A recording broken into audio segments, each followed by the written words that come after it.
Assalamualaikum warahmatullahi wabarakatuh. Apa kabar anak-anak? Sehat semua ya? Sudah siap? Kita akan melaksanakan P5 kita dengan tema keragaman budaya Provinsi Jawa Tengah. 1. Rumah adat A. Joglo. Pada gambar 1, rumah adat Jateng, Joglo. Berdasarkan sumber rupa-rupa.com, rumah adat Joglo ini dikenal sebagai rumah untuk para bangsawan atau orang kaya. Rumah ini berbahan utama kayu yang mahal dan berkualitas. Rumah ini memiliki ciri-ciri, yaitu terdapat 4 tiang utama pada depan rumah. Di dalam ruangan juga terdapat 2 bagian. Pada bagian rumah induk, terdapat seperti pendopo, emperan, peringgitan, sentong tengah, sentong kiwa, dan sentong tengen. Sedangkan bagian rumah tambahan terdapat ruangan gandok. B. Limasan. Gambar 2, rumah adat Jateng Limasan. Berdasarkan sumber rupa-rupa.com. Rumah adat Limasan memiliki atap berbentuk limas, memiliki 4 sisi, sekilas mirip dengan rumah adat Sumatera Selatan. Rumah adat ini biasanya terbuat dari material bata yang kokoh.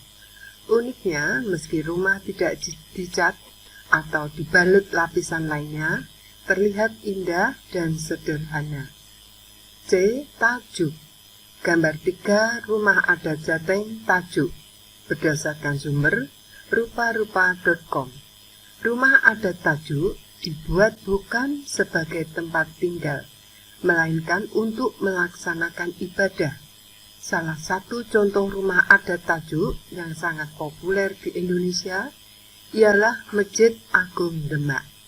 Bagian atapnya hampir mirip rumah Joglo.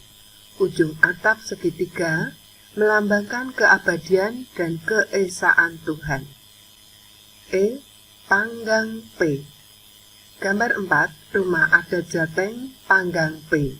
Berdasarkan sumber rupa-rupa.com. Rumah yang satu ini termasuk paling sederhana. Rumah adat Panggang P memiliki bentuk dasar dari berbagai bangunan rumah adat yang lain. Memiliki tiang penyangga berjumlah 4 atau 6 yang sederhana. Biasanya rumah adat ini hanya berfungsi sebagai warung untuk berjualan dan pos penjaga. E. Kampung. Gambar 5, rumah adat Jateng Kampung. Berdasarkan sumber rupa-rupa.com. Anak-anak, rumah adat ini sebagai tempat tinggal seperti rumah Joglo biasanya ditinggali kalangan menengah ke bawah, petani, pekerja pasar, dan peternak. Ciri khusus rumah ini, jumlah tiangnya berkelipatan 4. Bangunan rumah berbentuk persegi panjang dan memiliki 2 lapis tiang untuk menyangga atap rumah. Tiang penyangga terbuat dari usuk, balok, dan kayu reng yang kuat. Biasanya, rumah ini memiliki teras di depan dan belakang rumah. 2. Pakaian adat. A. Contoh batik khas Jawa Tengah. Gambar 6A, batik cakar ayam. Berdasarkan sumber lazada.com. Anak, ayam salah satu lambang pekerja keras dan yang ingin melakukan apapun untuk anak dan keluarganya. Berdasarkan legenda, ayam selalu bangun sebelum matahari terbit untuk mencari makan. Motif ini biasa digunakan untuk mempelai pria, dengan harapan memiliki semangat hidup setelah menikah dan mencari nafkah dengan giat seperti seekor ayam jantan. Gambar 6B, batik Sido Wirasat. Berdasarkan sumber matahari.com. Motif batik wirasat atau biasa disebut Sido Wirasat adalah motif yang dianjurkan kepada pengantin yang akan melangsungkan pernikahan dengan adat Jawa. Motif ini memiliki makna nasihat yang selalu diberikan orang tua untuk menuntun kedua mempelai dalam memasuki bahtera hidup berumah tangga. Gambar 6C, Batik Sido Asih, berdasarkan sumber hijup.com. Batik motif Sido Asih yang berasal dari Keraton Surakarta biasanya dikenakan temanten putri saat malam temanten. Motif Sido Asih bermakna Sido dalam bahasa Jawa memiliki arti jadi. Asih bisa berarti sayang, cinta, dan eman. Motif ini bermakna agar hidup berumah tangga selalu penuh kasih sayang. B. Kebaya Jawa. Gambar 7, kebaya bludru anak Jawa Tengah, berdasarkan sumber tokopedia.com. Anak-anak, kebaya merupakan baju adat Jateng digunakan oleh kaum wanita. Biasanya terbuat dari berbagai macam bahan, seperti kain brokat, kain katun, kain bludru, dan juga kain nilon. Kebaya Jawa Tengah memiliki dua model, panjang dan pendek. Bawahan yang digunakan yakni kain jarik atau kain batik. C. Beskap. Gambar 8, baju beskap adat Jawa Tengah dewasa, berdasarkan sumber bibli.com. Beskap memiliki akar sejarah yang kental dalam budaya Jawa. Kata-kata beskap berasal dari bahasa Jawa kuno, yaitu wis kaprah, yang secara harfiah berarti sudah bercapai atau sudah mencapai kematangan. Pakaian ini pertama kali dikenakan oleh para bangsawan dan kerabat keraton pada masa kerajaan Jawa. D. Surjan. Gambar 9, setelan baju surjan lurik khas Solo, berdasarkan sumber bibli.com. Kata surjan berasal dari bahasa Arab, yaitu sirojan. Seperti yang terkandung dalam Al-Quran surat Al-Ahzab ayat 46, yang memiliki arti cahaya yang menerangi. Dalam bahasa Jawa, kata sirojan mengartikan pepadang dan kata muniro yang berarti menyinari. C. Basahan. Pada gambar 10, set priwet adat Jawa Tengah model basahan, berdasarkan sumber bukalapak.com. Busana basahan merupakan pakaian adat Jawa Tengah. Pakaian ini menjadi warisan budaya dari Kerajaan Mataram. Ciri khas busana basahan adalah tidak adanya atasan yang menutup seluruh badan. Bagi mempelai pria, biasanya bertelanjang dada. 3. Contoh upacara adat. A. Sekaten. Gambar 11, suasana pasar malam Sekaten, berdasarkan sumber wikipedia.org.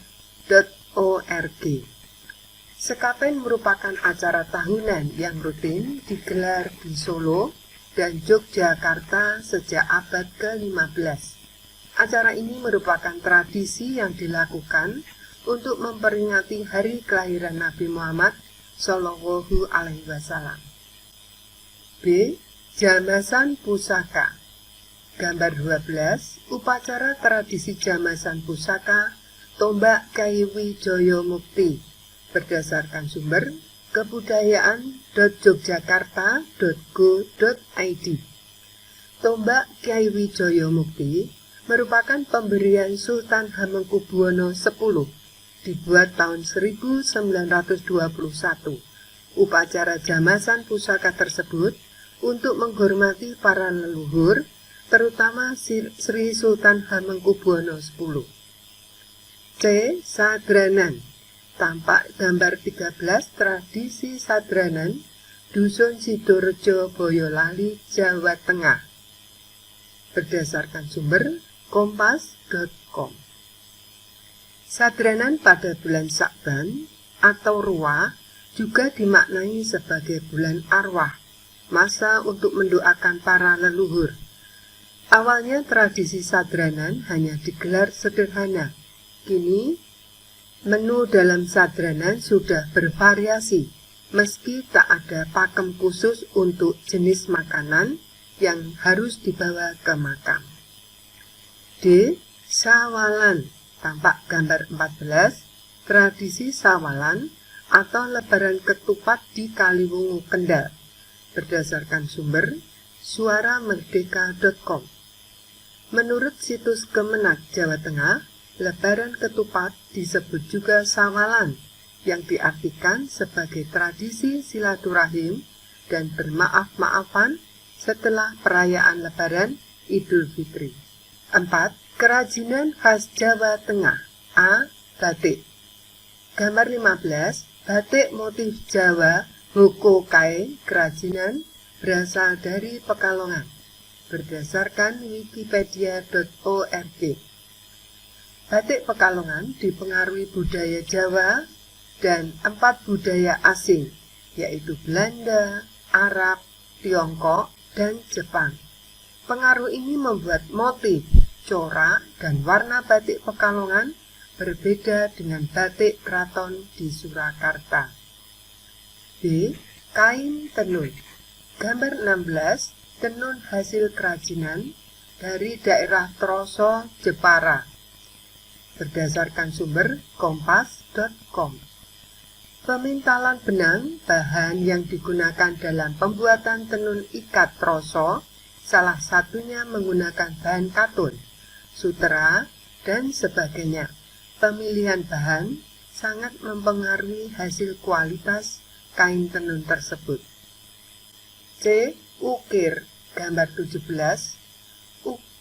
Ukir relief 3 dimensi unik khas Jepara, berdasarkan sumber forestnews.c4.org. Ukiran relief 3 dimensi ini menggunakan bahan baku utama kayu jati karena memiliki karakteristik yang tepat untuk pembuatan karya seni ini. D. Keramik. Gambar 18, sentra kerajinan keramik Klampok, Banjarnegara, berdasarkan sumber kompas.com. Sentra kerajinan keramik Klampok ini berada di bagian barat Banjarnegara, dari arah kota Banjarnegara sekitar 30 km, berbatasan langsung dengan Purbalingga. 5. Contoh makanan khas Jawa Tengah. A. Nasi gandul. Gambar 19, nasi gandul atau sego gandul khas Pati, berdasarkan sumber wikipedia.org. Nasi gandul diperkirakan sudah ada sejak 1955. Kuliner ini diperkenalkan oleh Pak Melet, warga dari desa Gajah Mati. Berkat kepopuleran kuliner yang ia bawa, sampai sekarang desa Gajah Mati dikenal sebagai pelopor sekaligus pusat nasi gandul di Pati. Siapa yang sudah pernah makan? Baik, kita lanjutkan. D. Lumpia Semarang. Gambar 20, lumpia makanan khas Semarang, berdasarkan sumber kompas.com. Ciri khas lumpia ini adalah isinya yang terdiri dari rebung atau bambu muda, telur, daging ayam, dan daging udang. Tekstur kulitnya yang renyah plus kombinasi isinya membuat cita rasa lumpia ini makin nikmat. C. Nasi megono. Gambar 21, nasi megono, makanan khas berasal dari Pekalongan, berdasarkan sumber wikipedia.org. Nasi megono adalah sebuah hidangan khas Jawa Tengah yang terbuat dari potongan nangka muda yang perpaduan kelapa parut yang dibumbui sehingga menciptakan rasa gurih. Megono awalnya berasal dari Kabupaten Pekalongan di pesisir utara Jawa. D. Gethuk goreng. Gambar 22, Gedhog goreng makanan khas dari Sukaraja, Banyumas. Berdasarkan sumber suaramerdeka.com. Gedhog goreng terbuat dari bahan dasar singkong, atau biasanya masyarakat Banyumas menyebutnya dengan sebutan bolet. Dengan tambahan gula Jawa, membuat gedhog goreng ini menjadi manis dan gurih. Sekian dari Bu Erna. Wassalamualaikum warahmatullahi wabarakatuh.